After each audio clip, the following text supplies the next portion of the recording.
1991 AE 100 no मोर sub compact. 1991 में company ने Toyota Corolla 7th जेन AE 100 को उतार दिया मार्केट में, जो अब सब कॉम्पैक्ट नहीं था। ये 7th जेन पहले के मुकाबले काफी बड़ी थी। इंजन भी पहले से और ज्यादा बेटर हो गया था। डिजाइन भी पहले के मुकाबले अब और भी सोफिस्टिकेटेड हो गया था। ये नया डिजाइन एरोडायनामिक भी थी। 1995 Corolla AE 110 only one change.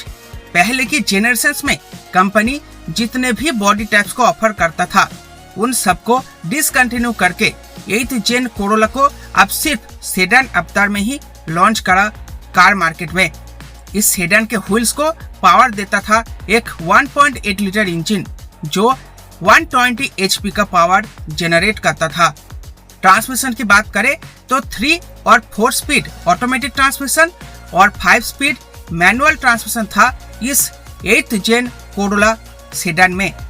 2000 launching the 9th generation. Sales आसमान छू रहा था। डिमांड पूरी दुनिया से आ रही थी और इसी डिमांड को पूरा करने के लिए मार्केट में आ गया था टोयोटा कोरोला 9th जेनरेशन।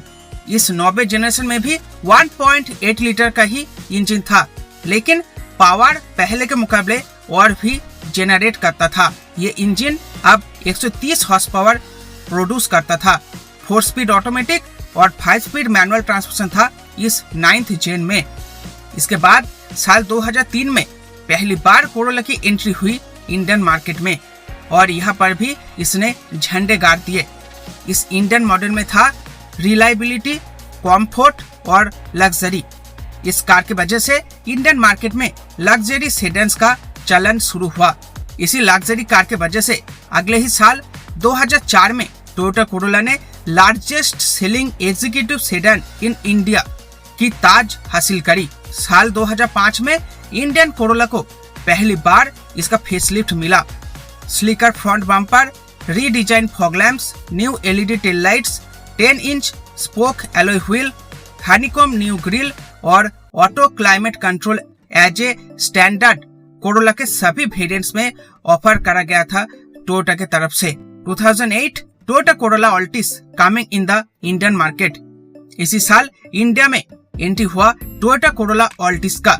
क्या नहीं था इसमें, जैसे कि new tail lamps, headlights, redesign bumper, more aerodynamic body, 8-way power driver seat, premium upholstery और steering wheel with mounted controls. Engine की बात करें तो इस सेडान को पावर देता था इसका 2 इंजन ऑप्शंस, जैसे कि 1.8 लीटर VVTi इंजन जो कि 132 HP का पावर देता था और 1.4 लीटर डीजल इंजन जो 87 HP का पावर देता था। इस डीजल इंजन को साल 2010 में लॉन्च किया गया था बेटर फ्यूल एफिशिएंसी के लिए। साल 2011 में इंडियन कोरोला ऑल्टिस में पहली बार अपडेट दिया गया। इस अपडेट में बहुत ही मेजर चेंजेस की गई थी, जैसे कि इसका 1.8 लीटर VVTi इंजन अब 132 के बदले में 138 HP का पावर जनरेट करता था। ट्रांसमिशन में भी अपडेट था। इसमें 5 स्पीड के बदले अब 6 स्पीड मैनुअल ट्रांसमिशन दिया गया था और 7 speed sequential shiftmatic CVTi automatic transmission को जोड़ा गया था। कॉस्मेटिक अपडेट के बारे में बात करें तो इसमें था blacked out LED tail lamps, redesign rear bumper और एंगुलर फ्रंट हेडलैम्प्स।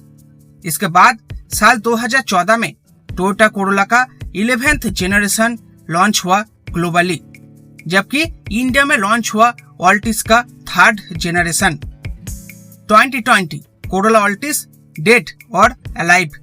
जैसे कि आप जानते ही होंगे, इंडियन मार्केट में सब कॉम्पैक्ट SUV सेगमेंट में बहुत ही बड़ी उछाल आई है, जिसके वजह से एग्जीक्यूटिव सेडान्स या फिर प्रीमियम सेडान सेगमेंट के सेल्स में भारी गिरावट देखने को मिली है। और इस लिस्ट में शामिल है Honda civic, Toyota Corolla Altis जैसे गाड़ियां। और इसी खराब सेल्स के चलते इस आइकॉनिक कार को फिलहाल इंडियन मार्केट में डिसकंटिन्यू कर दिया गया है टोयोटा के तरफ से। ये आइकॉनिक गाड़ी फिर से इंडियन मार्केट में कमबैक करेगा या नहीं, इसके बारे में कोई भी जानकारी टोयोटा ने रिवील नहीं करी।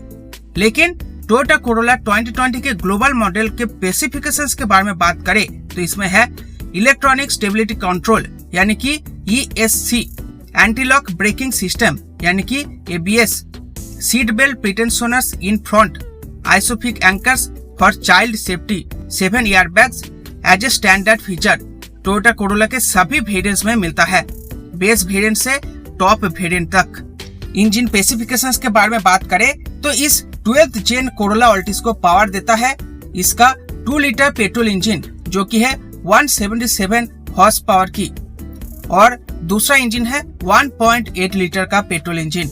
बेटर फ्यूल एफिशिएंसी के लिए इसके दोनों ही इंजन्स में एक इलेक्ट्रिक मोटर लगाया गया है। तो आपको क्या लगता है, इस प्रीमियम सीडन की एंट्री इंडिया में दोबारा हो पाएगा या नहीं, और अगर हो भी गया तो इंडियन कंज्यूमर्स इसका वेलकम करेगा? कमेंट बॉक्स में लिखना मत भूलना।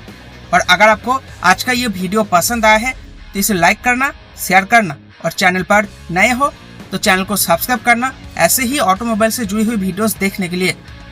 तो चलिए फिर मिलते हैं आपसे एक और आने वाले इंटरेस्टिंग वीडियो में। आज की इस वीडियो को देखने के लिए आपका बहुत बहुत शुक्रिया।